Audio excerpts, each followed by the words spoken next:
Hello and welcome to the Cardiac Cats YouTube channel. I'm your host Jacob Shorba, and today we're going to be doing our Jacksonville Jaguars mock draft 10.0 for the 2023 offseason. So we've done a lot of these at this point. We've done some real-time ones as well. Talked about this before. You know, this is a conversation we've had over and over and over, but that's just honestly the nature of the offseason, and especially this one, because for this team, this is by far where the most improvement is going to happen to this roster. It's going to be building through the draft, acquiring players through that route rather than just spending a ton in free agency like they did last year. You know, we saw them let a few guys walk. We saw them bring back the core pieces and, you know, bring in a couple complementary players that you really like a Dearness Johnson. That's one player I'm thrilled about in Jacksonville. You know, of course, in relation to the kind of player he is. You know, it's not like the guy's going to play receiver and catch for 2,000 yards, but he's a really good complementary back. So you like some of the small moves like that, but not a whole lot in free agency. So we've talked a lot about this. But, you know, for our schedule, we've got our mock draft here today. We're also going to do some other videos over this next week just leading up to the draft. Really excited to get out to Kansas City next Thursday to see this in person. Not that far away from where I live, so I gotta go. Made sure to get time off for that. But before then, some of our other videos we're gonna talk about potential trade partners in the 2023 NFL Draft for Jacksonville. Ideally, gonna do that on the 22nd on Saturday. I also want to do one more live stream before we actually have the draft. That's gonna ideally be on Monday, April 24th. Going to do this probably with Griffin Fisher, our friend that we have on the podcast. And we're going to do a real-time mock draft, kind of talk about some of the prospects, hit that one more time, answer any questions, and probably talk about the NFL in general a bit too. And then to kind of wrap things up, on the 26th, we're going to have a predictive mock draft, so I'm going to talk about who I think the team could be interested in, some of the selections that make sense from the way they like to build, and finally I'll give some thoughts heading into the draft on April 27th before the teams make their first selections. So got a lot lined up this next week. I'll be honest, I'm tired of waiting for the draft. It's been a long process, but I am really excited just to know who's going to be on this team, what they do. I think there's so many routes they can go, especially at crucial positions. You know, you can really look at any place you think is the biggest need on this team and find a player who's an impact to that position in the first round. It's just a question of who falls. And so we'll see how that goes today and see how this mock draft plays out, but should be a fun one. So with that said, we're going to just hop right into this and see how the board falls. So, no surprise, first pick, we got Bryce Young off the board. I've seen it kind of flip and do stupid stuff recently, but that happens. The rankings on here, this is what our other teams are choosing off of. This is based on the consensus board I use this from NFL Mock Draft Database. Just imported the rankings into here. And that allows the teams to kind of draft these guys in an order that makes sense, get them around the selections that they are seeing on consensus to be going around. So should make this a little more realistic than the normal ones on Walk the Mock, which are based off of, you know, someone else's opinions on it, where they're lower on certain players, higher on certain guys than what most people would agree with. So we'll move through the first, probably about 15 picks here, because I don't think the team's going to trade up any farther than that. Although Christian Gonzalez would have been kind of tempting there, but that's all right. So Washington, at this point, this is kind of where I think that first trade opportunity is. And I'm not trying to get too far into the video we'll have about this coming up next, but I think this is around where you could trade up if you don't want to give up your second round pick. And you would be kind of short of what you need with Washington. Teams don't always go perfectly off of the draft capital charts and what picks are worth. But if we look at this one, the 16th pick is worth 1,000 points flat. Jacksonville's at 24,740. Their third rounders at 150, so that gets you to like 890. Could package in some later picks, kind of to bridge the gap if you want, but you're pretty close on this. It's not too far off, and I think the team could make a move up there. If they wanted to, say, move a second rounder, which we see theirs is worth about 340 on here, you're talking about getting up maybe to where the Jets or the Patriots are picking, because I don't think you're trading with division rivals. They're just not going to go for that. So that's kind of the point in the draft where we can consider making a move for a player. And at this point, you got some good guys on the board that you could move after, but I think, and I've heard this from other people too, when you get to the teens and you get into that early second round, the difference between players is not as much as between, say, the top 10 to the top 15. It kind of falls off quick at the start of the draft because you have your really elite prospects, the best guys on the board, and then you have a lot of like solid players. You get some great guys in there, but you also have those guys usually at positions that aren't as big of a need. For example, Brian Branch. If you're just going off of how talented a player is at a position, Brian Branch would be among the very top of this list, but he plays safety or he plays slot corner, which aren't seen as valuable as other positions. So that inhibits him from being a super high selection, say in like the top 10, at least according to most people. Now, I wouldn't fault a team if they went that high on him, but you got to hit on that kind of pick. And so at this point in the draft, you could definitely consider it for players, but I think the point I'm trying to get at is you'll still have someone really good available at 24. And even if you trade back a little bit, into the later part of the first round or the early second, you're still going to have some good players on the board for your team. So we'll move forward. We'll just kind of let this fall as it does. See, Julius Brents goes super early, which is very much possible. And unfortunately, Brian Branch taken right before the pick. You could consider moving up in that kind of scenario, but you've got other options here. This is why it doesn't make as much sense to trade up unless you just love a guy. You look at your options. Guys that make sense. Nolan Smith, really good edge rusher from Georgia. The perfect definition of a speed rusher, which is what this team needs. And they hope they're getting a little bit of that from Jordan Smith. And I think they could add someone in free agency still. There's still names out there. He could go as big as a Leonard Floyd to this team. So that makes more sense. But Nolan Smith would be a really fun addition. And you'd also get a former teammate of Trayvon Walker that when they were used together, they were a pretty deadly combo. So that makes sense for a pick. If you want to get crazy, you could go after Jordan Addison here. That is very much in the cards. Now, I don't think they will. I don't think that's the most likely of options, but I would not fault them if they wanted to make a move on a receiver. The more enticing options to me. Because I do like Nolan Smith.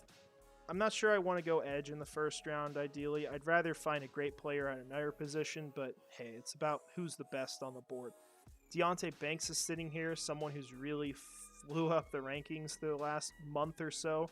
Had a fantastic combine, really showcases all of the physical traits to be a great cornerback in the league.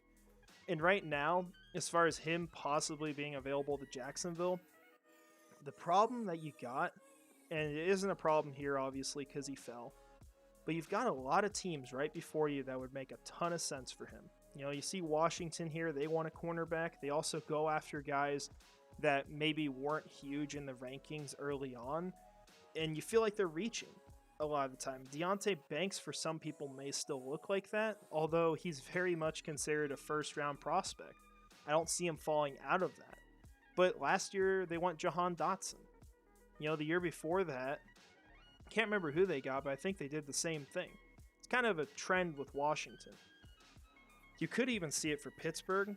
I think they're a team that's going to want corner. In this scenario, they want Julius Brents, which is crazy to me, but some teams may just look at that size, not care as much about the film, and say that's a guy they won the first round.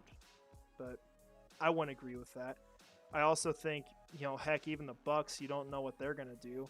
They're very much a wild card in this draft. And you've got the Ravens, who could very much take a cornerback, and obviously the Vikings, who took one in this scenario, need to improve that defense. So this is a situation where he's fallen between the cracks.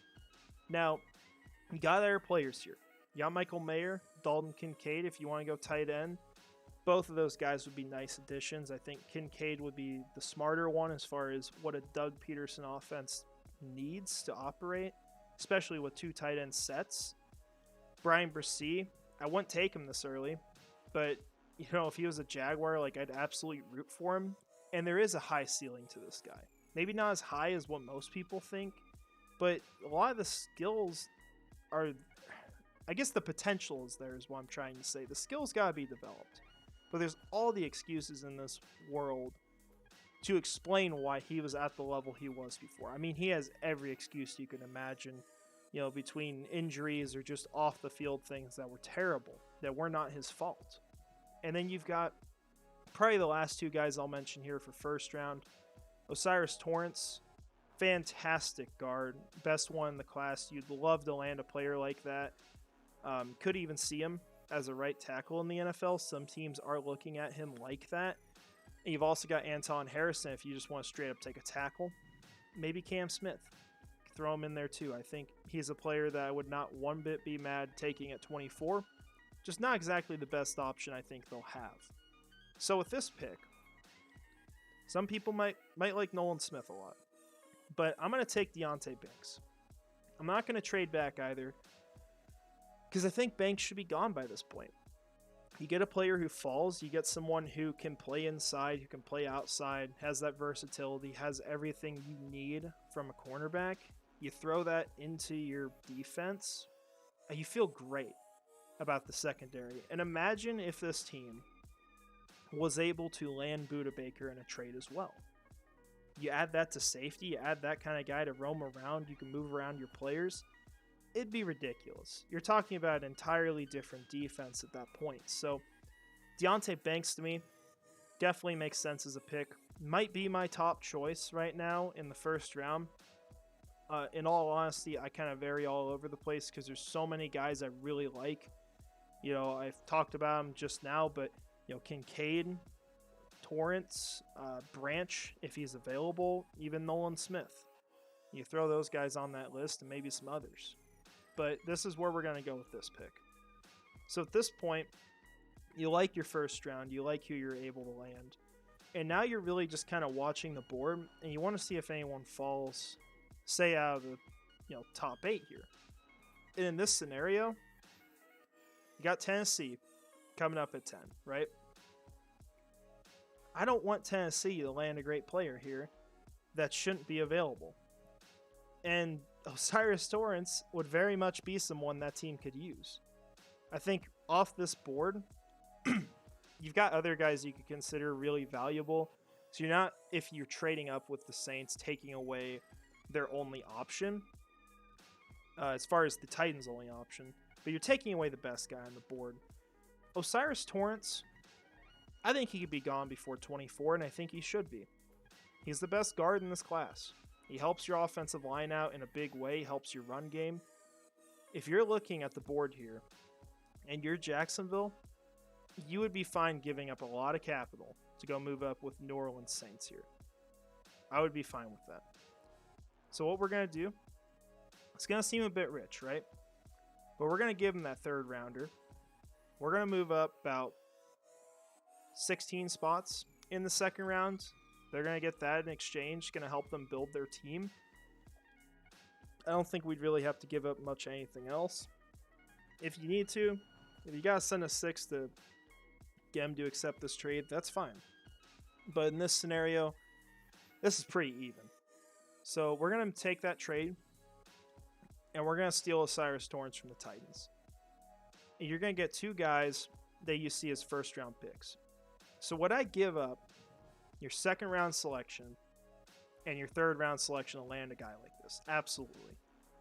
I don't think you're going to regret that at the end of the day, because would you rather have an Osiris Torrance or a Dalton Kincaid, or say it's a Cam Smith, than picking, I don't know, say Isaiah Foskey and Jordan Battle, I'd take something like that. And it could be different players. You could have really good options available at your pick. But this is fine. You got to consolidate your picks. So, yeah, you see them go for Jalen Hyatt. You're completely fine with that. Adebari was available at 25. Could have been a really great option, too. One complain one bit about that. You can make a strong argument that that would be, quite frankly, better. Because I think having a player like that falls to you, that kind of situation would be nice. But Osiris Torrance is still above him to me. He's more proven. He's gone up against better competition. I would still take this trade. So, you lose your third rounder. But now you're selecting in the fourth. You've still got selections left. You've helped your run game in a really big way. And you've got a fantastic cornerback on the back end. So, great selections there for the team. At this point, you're just looking for value. And this is clear value to the team. Getting a guy like Xavier Hutchinson, he'll probably be our pick here. You could also go with a guy like Moro Ajamo, add him to the defensive line, be a nice interior piece. Even KJ Henry, be a nice edge to throw into the mix. Wanya Morris as a tackle. I think he'd be good as the swing guy, but you don't got to worry too much about that because you got Torrance in the building. So you feel good about him being able to do that, but it doesn't keep you from picking Wanya Morris. I mean, the more you have, the merrier. But at this point, this is a clear selection to me. This is Xavier Hutchinson. And this is a player we would have taken in the third round. And he's a guy that I wouldn't even be mad, honestly, taking towards the end of the second. Or say trading back from that pick and selecting him. I think he's that valuable of a prospect. I think he's going to be a really good pro. You know, there's not going to be any character issues with him. He is a guy that, you know, while he's not super athletic, he still outperformed what you expected a little bit at the combine. And he has the tools to get everything done. He's not a prospect with one fatal weakness. He's pretty well-rounded. He's going to fit into your offense in the Marvin Jones role. We've talked about this a lot before, so if you've watched my videos, this is just going to sound like a broken record, but you get that replacement. You get a guy that if you have any injury on your offense at receiver, this guy can play there. Even if it's Christian Kirk in the slot, you can move Hutchinson in as a big slot guy. He's played there before, and you get a good guy to back up. So you're getting yourself some insurance on the offense. You get yourself a young receiver to develop, and maybe he's your third guy if you move on from one of your dudes after 2023. You know, it is possible that happens as much as we don't want to imagine that scenario. So we'll go to our next pick. At this point,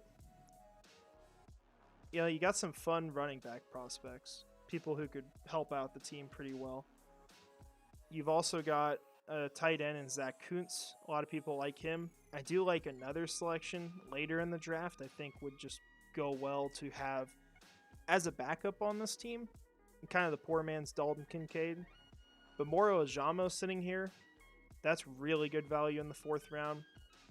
I think Wanya Morris also makes a ton of sense, but we hit the offensive line. And Moro Ajamo, I'd probably have edge him out just a little bit. So that's the route we're going to go. So let's see where we sit in the sixth round now. We've done half our draft. We got 4 selections done, 4 selections left. And we're going to hope we got a really good guy here. All right, here we go. So I believe he's sitting here still. Yep. I think if the Jaguars can't land a guy like Dalton Kincaid the first day, or anyone really early in the draft, if you want to get a solid addition on day 3 to bring into this team, getting someone like Davis Allen would be great. Because while he's not as talented as a lot of the air tight ends, you know, he still shows a lot of the same stuff that a guy like Kincaid does. He would be a really nice backup to Evan Ingram. Come in that same kind of role as possession receiver, someone who's really talented in that aspect. Not the greatest blocker, but Allen also has pretty good size for a position. He's 6'6". You like that? He would probably be the pick here, just to make sure we don't avoid looking at the whole board. We'll scroll through. Tyler Lacey, was a defensive lineman they met with. Have some interest there. A lot of people talk about Bryce Ford Whedon as a later round pick. But at this point, this is a pretty clear selection to me. This is going to be, where I can find him, Davis Allen. So we got our backup tight end. Now just evaluating the roster at this point. What did we really miss at this point in the draft? Because we can't necessarily draft a guy in the 6th round that we know is going to fix a big need. You got a backup tight end. That's good. Not a high-end one, but you got someone there. You're okay at that position. You just don't want Ingram to go down. You don't need a running back. Don't need a quarterback, obviously. Receiver, you got your backup in Hutchinson. The offensive line, you upgrade guard. You have Barch as your backup. Torrance can move out to tackle if you need it. Say that Little goes down or Robinson goes down. You move whoever's left to the left side, and you start Torrance on the right, and you can get by doing that. So the offense you feel good about, and on the defensive side of the ball, you add an interior pass rusher in Moro Ajamo, someone I think could just be a solid rotational guy, a nice person to develop, and then you also got a big answer at slot in the 1st round with Deonte Banks. So good additions to the team at this point, and I think if you're talking about weaknesses, it'd be nice to add in another edge rusher, but you can get that in free agency. There's still going to be people on the board for you. Like we talked about with Leonard Floyd. Justin Houston is the most logical to me as far as money and the impact he's going to have. DeJuan Smoot's still sitting out there, and I think he does come back to this team. So I'm not worried about missing out on edge here. And safety would have been nice, but you got 2 safeties and you got Wingard as the backup. If you're picking a guy like Brian Branch to eventually play at safety, or Antonio Johnson maybe, you're more so looking at those guys as safeties the 2nd season and beyond if you move on from Rayshawn Jenkins. You can replace that position pretty easily. So I would feel pretty good as far as hitting the positions of need and also drafting the best players on the board at these selections.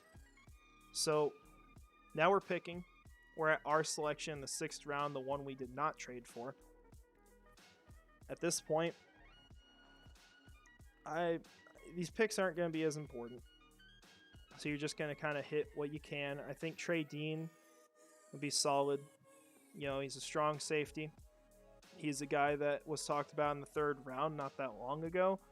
And because of a bad combine, people think this dude should almost not even be drafted, which is crazy. Absolutely nuts. But that's the way they feel about him. And at this point, you can kind of just look through, see if we like anyone. Payne Durham, if you want to double dip at tight end, could be a decent addition. We'll go with Nick Hampton. Add an edge rusher to this team. Clinton Curtis would have been solid too, but obviously you got guards, so you're not too worried about missing that. And for the final selection, let's go with Thomas and Coombe. So that's going to be our draft. So I'll just break this down one more time for you guys as we wrap it up here. So let this refresh. Here we go. So what we did here, we had one trade in this draft. Pretty simple trade.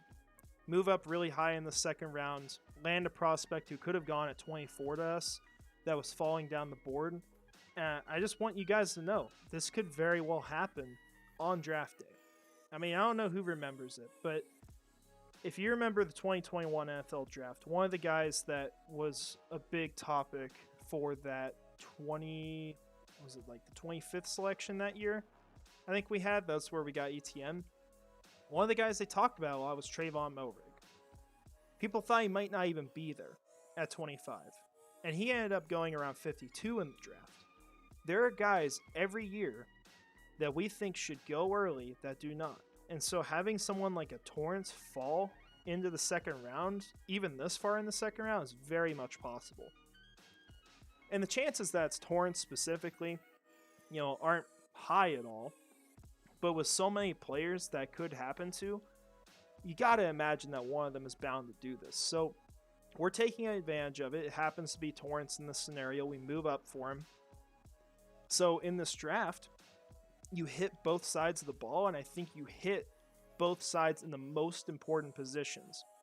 Because for the defense, slot corner is the biggest need as far as talent acquisition.